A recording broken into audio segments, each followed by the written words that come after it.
This article has been written by the screenwriter and producer Alexander Combstrong, and the title is, To Become Happier, ask yourself these two questions every night. The 1-minute exercise can make a profound difference. Levels, intermediate up.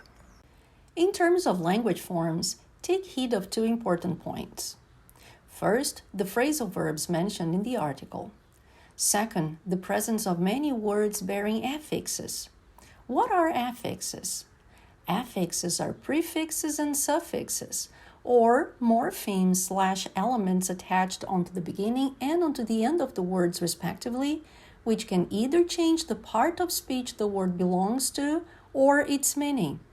Examples: the noun hope plus the suffix full form the adjective hopeful. The prefix un plus the adjective healthy form the adjective unhealthy, which has a different meaning. Now, write down two lists. A first list containing all the phrasal verbs that you can identify, and a second one with those words bearing the morphemes. Have fun! We often think the key to a happier life is to make big, sweeping changes to the one we are currently living. But focusing only on grand moves, changing our careers or overhauling our personalities, for example, often just leaves us feeling overwhelmed. A better strategy is to make incremental improvements. Over time, small tweaks can lead to a profound difference.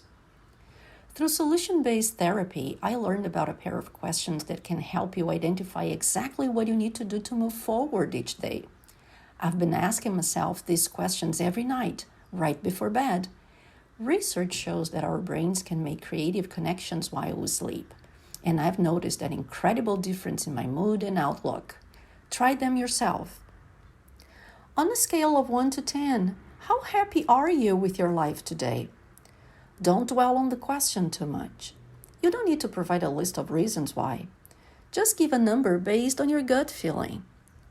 If your answer is 10, congratulations. There is no need for you to be here. If it's anything less than 10, here comes the next part. Take whatever number you came up with and add 1.